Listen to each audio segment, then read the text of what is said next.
friends, I come before you. I was putting Rayla on the track and undoing the box that's just arrived today. I thought I should be videoing this. I should be videoing this. If nothing else, if anything goes wrong with it, I can show what's up with it when it needs to go back. Anyway, so yes, we have a parcel, obviously. Just hold it up, please. So first off, here's something that won't go wrong because it shouldn't go wrong. I must admit, I didn't expect to get this parcel first. It amazes me that Farish still go for this tissue paper around the edge. It amazes me they still go for cardboard boxes, jewel cases. Really, it works. Anyway, so this is Graham Farish. It's part of the Batman Railway celebrations from last year, the Royal 200 stuff. This is 373-375A, Northeastern Railway P7 coal hopper in Northeastern Railway grey. So that's, you'll see it better on the track in a minute. There we are. And there's the end of the box for you. Sorry. Literally just got back from work and it's been a bit of a day.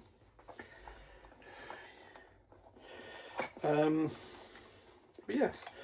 So a nice special box. Special box. So there are some extra details. Coupling hook, and coupling hooks and something else, cosmetic, of course. And there is the wagon in question. So my first bit of pre-grouping engage in this iteration of if that's going to work. Like I say, you'll see it properly on the, but it's actually part of the contest. So I shall put that on the track.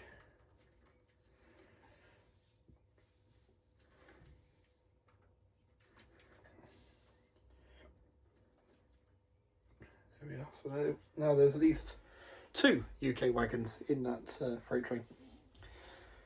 Leave the Japanese ones on because it just makes the freight train a little bit longer. I'll put both Joe 94s at the front of that train, so it'll look better for them double heading. And now to the main event. So for some of you who follow him on Instagram and stuff, and I don't know if I mentioned this one in the last video, but this,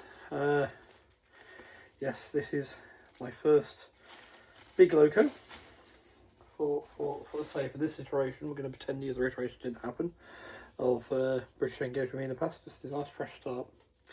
So this is, again, back from Railway Celebrations, GWR Castle class. This is Windsor Castle, 4882, in Great Western Green with shirt button. My least favourite of the Great Western liveries, but it can always be changed.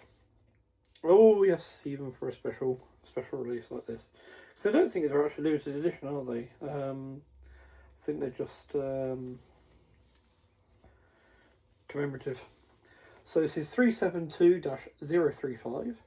As I've just mentioned, GWR 4073 Castle class, for number 48082, Windsor Castle in GWR lime green with shirt button. That's got a next 18 socket on it, if you're interested in those things. So, we've got instruction sheets, and then we have cardboard thing, and then a jewel case. This is all we need. Develop some packaging like Kato, and probably thinner like Kato's, but anyway. Yes, my first ever castle in any scale. I have never owned one of these before, so looking forward to this. So it's like the ET Rail locos,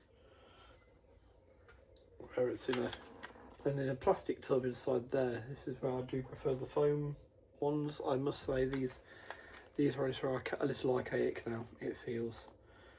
But yeah, there's a detail pack there, back. Just looks like it's got some decorative coupling hooks in it, so nothing much to fit. Right, now you'll forgive me not holding the loco up to the camera. Well, if I I'll have a go, but I'll do it very, very gently because I don't want to risk tipping it out. There we are, sort of that angle. Okay, I'm just going to get that on the rails. It looks superb. It looks superb. So I'm going to get onto the rails, and I'll literally slide it onto the track, and then I'll get yourselves down by the track for the first move, just to so we can look together to make sure that it all works all right. I can say it's just slightly longer than both Joe 94s coupled together.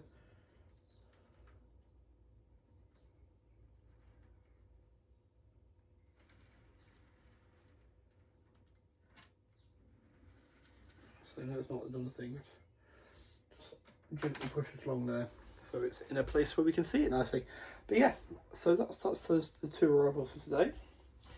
And now we will go trackside, so you can have a look at the wagon and the castle. We'll do the wagon first, then we'll come over to the castle class. So super serviced by the TMC, very quick, very, very speedy. Just a quick update: the digging goods is starting its journey back. It's a shame about that still, but hey, we shall see. We shall see. Okay. Right, so put all the boxes away so I can sit down properly. Anyway, let's get down there and have a look, shall we? So first off, there is the Northeastern wagon, the P7. Quite nice detail. Let's see under the insides.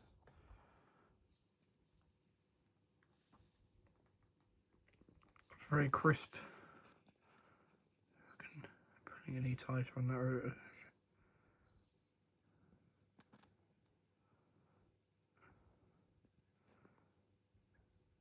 On to pause this. It's very hard to hold it steady and held. Zoomed in 6.1 times. But yeah, there we go. Bring back to 2 where I usually have it. Yes, very nice that. And then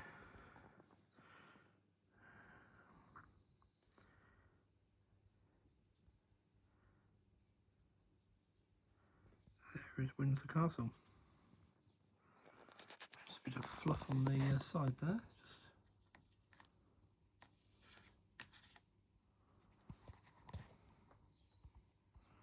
Just so.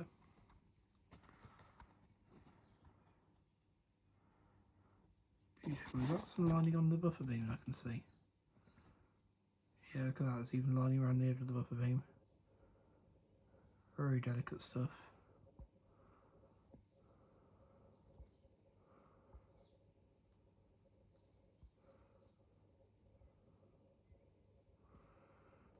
And the two Japanese people are making of the big green British logo sat next to them. It doesn't look too huge out of place, does it?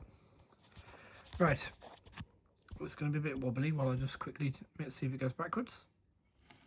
Oh, it does.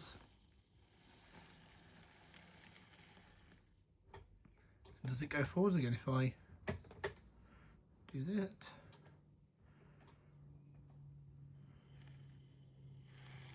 Also, it needs running in.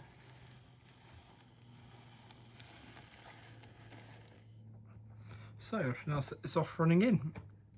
Indeed, and I always do it in reverse first.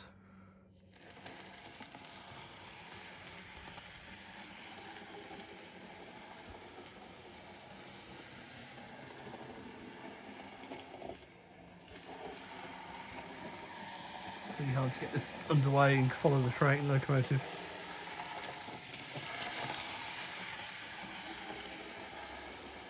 At the same time, I get it up to half speed. There we are.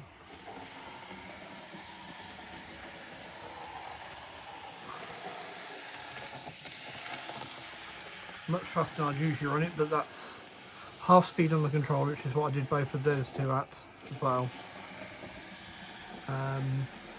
Just a nice constant. Okay, well, it seems to be handling the gaugings and everything okay. So I'll let that run in. and then I'll come back to you and we'll have a little running session. Sorry for the camera, try my best.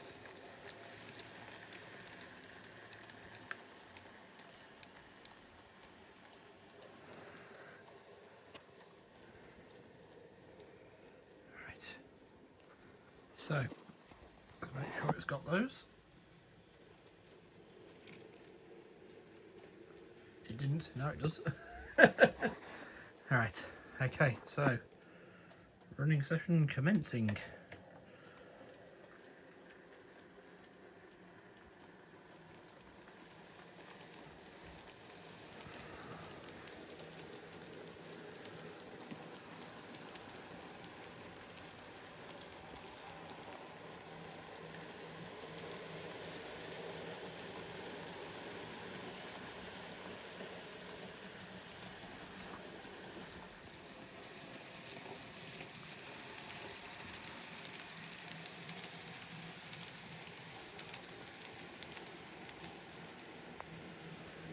Try that one again.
Well, with that, I shall say arigato gozaimashita.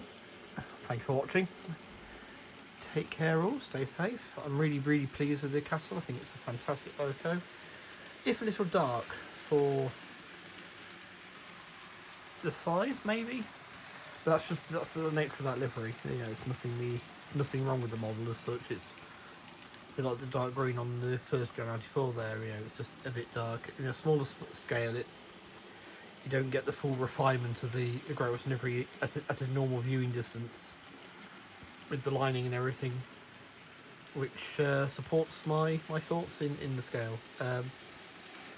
Also, I'm going to have more Great Western engines because, hey, you people know me. But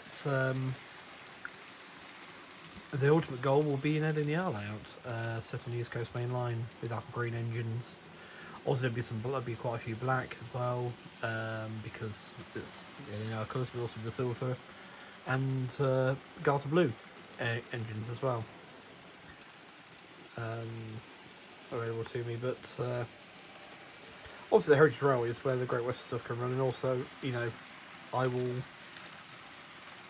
continue to buy Great Western engines in Great Western livery as well, because I could run a session on the Bridge North esque layout. Still looking for name ideas for that one as well. Welcome suggestions. Doesn't mean I'm going to use them, but welcome suggestions. They may inspire me to one I do use. If it does, I'll make sure I credit you. Or either way, I'll make sure I credit you. But yes, it does look quite at home though, putting those JNR coaches. But yeah, I'm quite happy. So yes, that's going to become Pendennis Castle, which is the one that was used in the exchange trials to see which was better, the A1 or the castle. When the castle soundly thrashed the A1, but gave rise to the A3 and subsequently the A4. But yeah, yes, right. Well, that's the thoughts at this moment in time. Anyway, I've got a piece of paper I'm sort of writing pros and cons down and things on, so I'll go through that. And yeah, I will see you all in the next video. Take care, stay safe and be well, and sayonara. Bye.